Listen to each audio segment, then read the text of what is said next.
Now here is a practical technique. The first thing you do, you must know exactly what you want in this world. When you know exactly what you want, make as lifelike a representation as possible of what you would see and what you would touch and what you would do and physically moving in such a state. For example, suppose I wanted a home, but I had no money, but I still know what I want. I, without taking anything into consideration, I would make as lifelike a representation of the home that I would like, with all the things in it that I would want.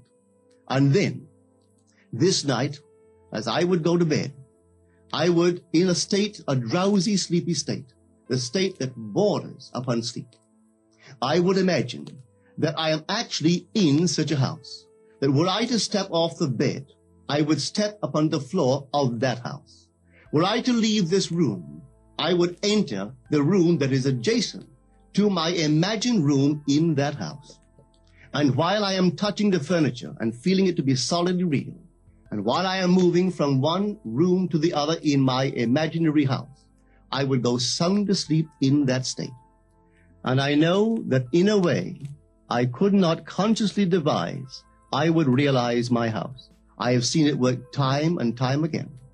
If I wanted promotion in my business, I would ask myself what additional responsibilities would be mine were I to be given this great promotion. What would I do? What would I say? What would I see? How would I act? And then in my imagination, I would begin to see and touch and do and act as I would outwardly see and touch and act were I in that position. If I now desired the mate of my life, were I now in search of some wonderful girl or some wonderful man, what would I actually find myself doing that would imply that I have found my state? For instance, suppose now I was a lady. One thing I would definitely do, I would wear a wedding ring. I would take my imaginary hands and I would feel the ring that I would imagine to be there. And I would keep on feeling it until it seemed to me to be solidly real. I would give it all the sensory vividness I am capable of giving anything. And while I am feeling my imaginary ring, which implies I am married, I would sleep. This story is told us in the Song of Songs, or the Song of Solomon. It is said, "At night on my bed, I sought him whom my soul loveth. I found him whom my soul loveth, and I would not let him go until I brought him into my mother's house, right into the chamber of her that conceived me." If I would take that beautiful poem and put it into modern English, into practical language, it would be this. While sitting in my chair, I would feel myself right into the situation of my fulfilled desire. And having felt myself into that state, I would not let it go. I would keep that mood alive, and in that mood, I would sleep. That is, taking it right into my mother's chamber, into the chamber of her that conceived me. You know, people are totally unaware of this fantastic power of the imagination. But when man begins to discover this power within him, he never plays the part that he formerly played. He doesn't turn back and become just the reflective life. From here on in, he is the affecter of life. The secret of it is to center your imagination in the feeling of the wish fulfilled and remain therein. For in our capacity to live in the feeling of the wish fulfilled lies our capacity to live the more abundant life. Most of us are afraid to imagine ourselves as important and noble individuals, secure in our contribution to the world, just because at the very moment that we start our assumption, reason and our senses deny the truth of our assumption. We seem to be in the grip of an unconscious urge, which makes us cling desperately to the world of familiar things and resist all that threatens to tear us away from our familiar and seemingly safe moorings. But I appeal to you to try it. If you try it, you will discover this great wisdom of the ancients, for they told it to us in their own strange, wonderful, symbolical form.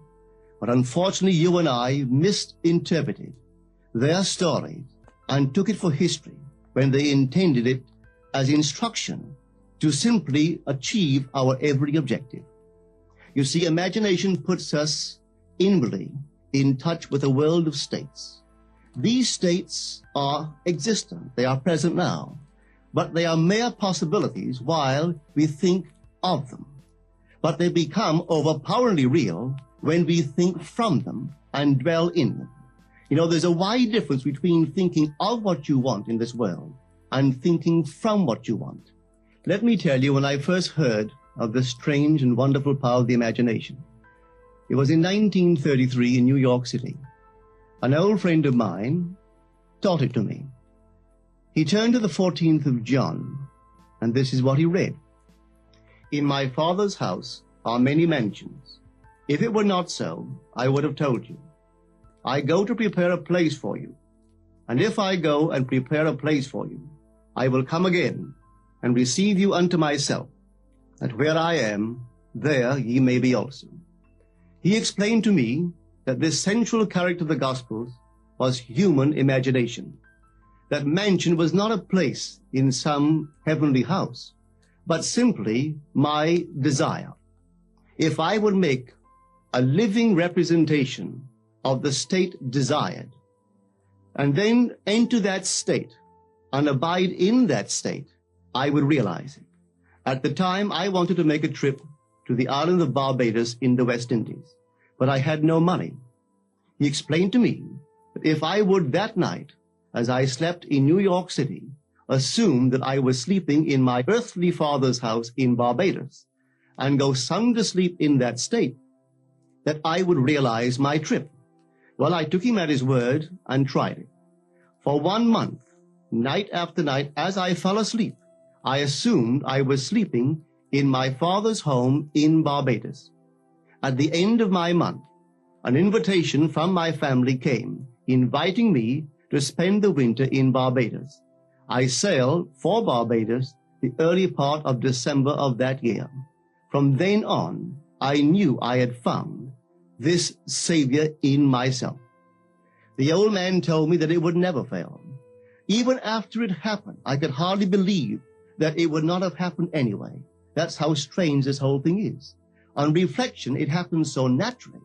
You begin to feel or to tell yourself, well, it would have happened anyway.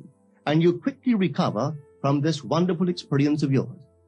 It never failed me if I would give the mood, the imagined mood, sensory vividness.